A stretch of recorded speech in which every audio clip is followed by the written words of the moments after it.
সারাদিন যাই খাই না কেন সন্ধ্যা দিয়ে কিন্তু একটু খিদা লাগে। তো আমি আজকে আপনাদের সাথে শেয়ার করব সন্ধ্যার খাবার। তো হ্যালো এভরিওয়ান, আসসালামু আলাইকুম। সকলে কেমন আছেন?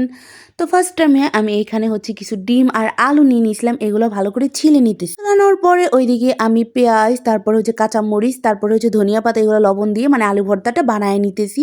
যেহেতু এটার মেইন উপকরণ হচ্ছে আলু ভর্তা দিয়ে ডিম।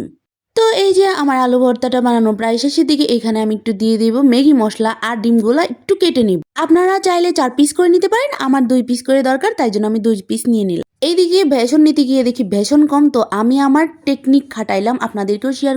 তো আপনাদের বাসায় যদি কখনো বেসনের টান পড়ে, এই যে এইভাবে চাল ডাল এখানে করে হচ্ছে ব্লেন্ডার করে নেবেন, তাহলেই তৈরি হয়ে যাবে মজাদার বেসন।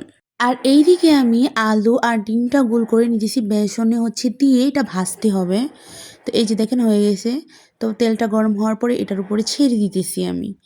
তো ছেড়ে দেওয়ার পরে আস্তে হালকা আঁচে ভাজতে হবে, না হলে ভিতরটা হচ্ছে হবে না। তো আমি যেগুলো ছিল ওগুলো দিয়ে নিলাম। দিয়ে নেওয়ার পরে তারপরে আমি আস্তে আস্তে নাড়াচাড়া করে নিলাম। বেশি সময় লাগে না, বাট হালকা আঁচে করলে কি হয়, সুন্দর করে ভাজা হয়। তো এইদিকে আমি 2টা সসের প্যাকেট নিয়ে নিয়েছি। তো সস হচ্ছে মেন উপকরণ। এই যে সন্ধ্যার খাবার আমার একদম রেডি।